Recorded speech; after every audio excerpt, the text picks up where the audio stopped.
नमस्कार दोस्तों ये पेंशन के बारे में संपूर्ण जानकारी आपको इस अभी एक छोटे से क्लिप में लाइव दी जाएगी।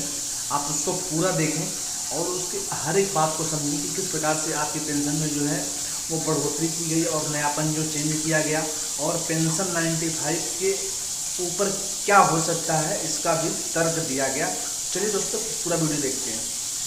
कंसल्टेशन के बाद में और साथ ही साथ जो जॉइंट कंसल्टेटिव मैकेनिज्म है सेंट्रल गवर्नमेंट के एम्प्लॉयज का JCM, उसके साथ मल्टीपल मीटिंग्स, फिर दुनिया के कई देशों में किस तरह की स्कीम्स हैं, किस तरह के सिस्टम्स हैं, वो भी देखा। फिर भारत की जो अर्थव्यवस्था है और केंद्र सरकार का बजट है उसको समझने के लिए रिजर्व बैंक ऑफ इंडिया के साथ, वर्ल्ड बैंक के साथ, सबके साथ कंसल्टेशंस हुए और इस कंसल्टेशन के बाद में एक यूनिफाइड पेंशन स्कीम का रिकमेंडेशन इस कमेटी ने किया।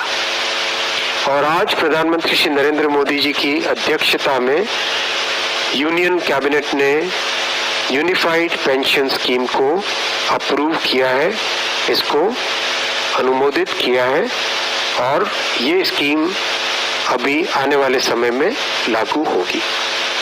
इस स्कीम के 5 पिलर्स हैं। सबसे इम्पोर्टेंट विषय था कर्मचारियों की तरफ से कि हमें अश्योर्ड अमाउंट एक चाहिए, जो बहुत लॉजिकल और वाजिब रिक्वायरमेंट था। तो इस डिमांड पे एक मेथोडिकल वे में काम करके और एक्चुअरियल साइंसेस, जो लोग आगे का भविष्य का रिक्वायरमेंट वगैरह कंप्यूट करने का एक तरीका होता है जिसको एक्चुअरियल साइंस बोलते हैं, उनके साथ मिलके कई तरह के फाइनेंशियल मॉडल्स को प्रोजेक्ट करके और सबके साथ मिलके एक सिस्टमेटिक तरीके से 50% अश्योर्ड पेंशन, ये इस यूपीएस का सबसे पहला पिलर है। इसकी डिटेलिंग देखनी चाहिए हमें।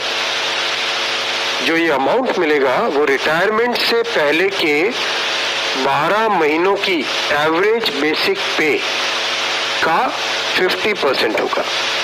मैं रिपीट कर रहा हूं, अश्योर्ड पेंशन का जो अमाउंट है that will be the average of basic पे ऑफ 12 months बिफोर सुपर एनुएशन, उसका 50% होगा।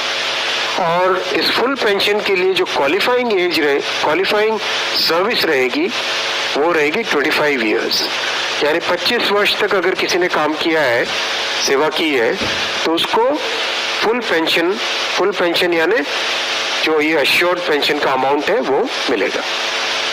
25 साल से अगर कम है लेकिन 10 साल से ज्यादा है तो उसमें प्रोपोर्शनेट पेंशन रहेगी, प्रो रेटा वो पेंशन का अमाउंट बनेगा।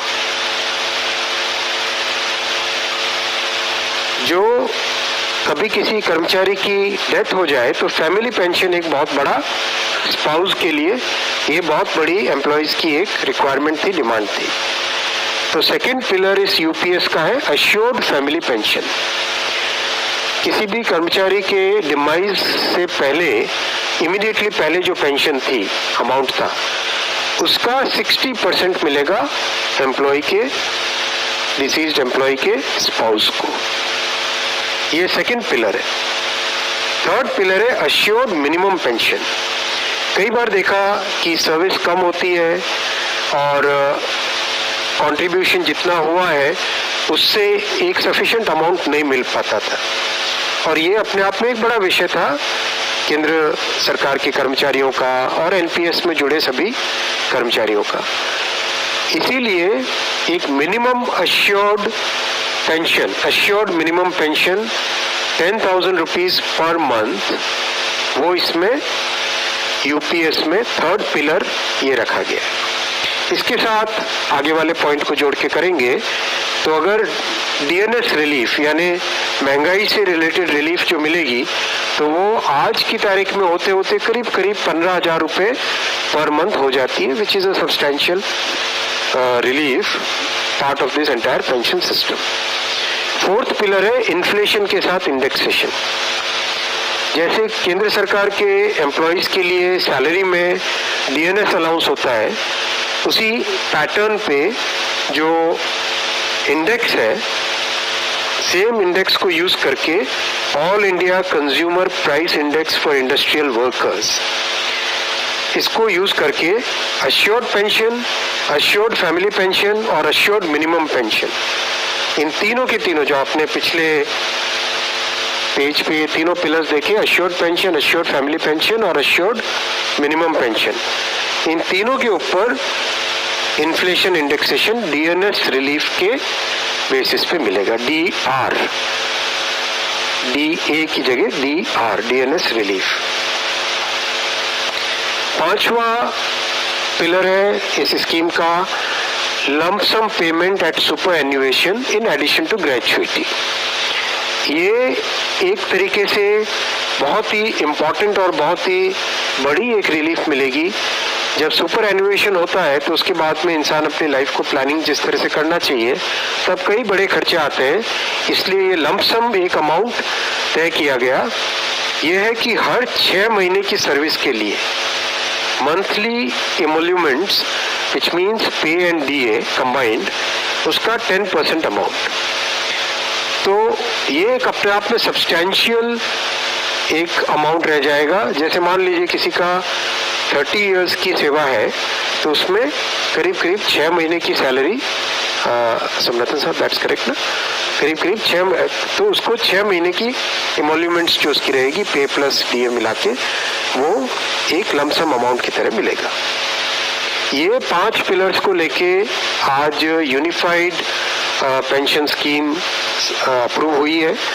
ये स्कीम केंद्र सरकार के करीब 23 लाख कर्मचारी, करीब 23 लाख एम्प्लॉयज हैं, उनको इसका बेनिफिट मिलेगा। ऑप्शन रहेगा, कोई अगर एनपीएस में रहना चाहे तो एनपीएस में रह सकता है, यूपीएस में ऑप्ट करना चाहे which is naturally a very attractive scheme तो उसमें ऑप्ट कर सकता है। प्लस राज्य सरकारें अगर इसी फ्रेमवर्क को, इसी आर्किटेक्चर को यूज करना चाहे तो राज्य सरकारें भी इस आर्किटेक्चर को यूज कर सकती है। अगर राज्य सरकार के कर्मचारी भी इसमें शामिल होते हैं तो करीब 90 लाख के आसपास टोटल कर्मचारी इसका बेनिफिट मिलेगा। सबसे इम्पोर्टेंट जो आज के इस फैसले का बहुत ही महत्वपूर्ण पार्ट है वो है कि कर्मचारियों पर इस